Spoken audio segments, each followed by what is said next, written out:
For that, I turn to Sara Azari. She's a criminal defense attorney and NewsNation legal analyst. First of all, help me out here. Second-degree felony homicide.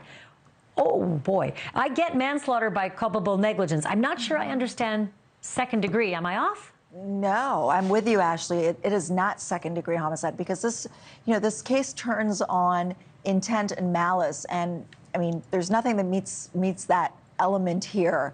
Manslaughter, yes, because he could very well be criminally negligent in the way that he handled not only his wife but the other patients. But this is not, second-degree murder. And I think on the evidence side, it's going to also turn on pathology and toxicology.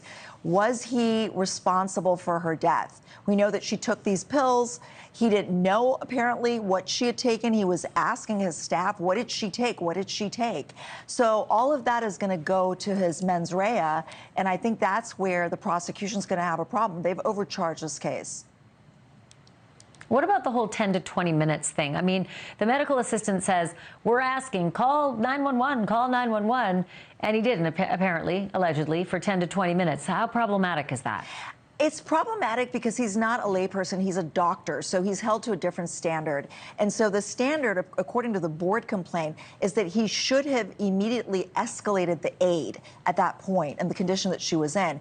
Instead, though, look, at first when I heard about this, Ashley, I thought he's twiddling his thumb and thinking of his life, his own life, and not his wife. But then when I read that complaint, it's apparent that he was making an effort to save her. He was asking for an oximeter. He was asking for oxygen tanks. He was, eventually, he told them to call 911, but he was giving CPR. So he was taking steps. And that's why, I can't see this as anything. I mean, I hate to say this, but it could just be a tort. It could be medical malpractice, wrongful death. But at best, it's manslaughter. So what about the part that, I was reading a whole bunch of complaints from the staff that the place was filthy dirty, that they were doing all sorts of procedures they shouldn't have been doing because the doctor allegedly just told the staff to go ahead and do it when they weren't trained for it, that she herself was part staff and was prepping her own IV bags and was doing other things in the practice. So all of those things, that to me sounds pretty darn negligent, actually sounds reckless to me. Is that going to factor into this case against him?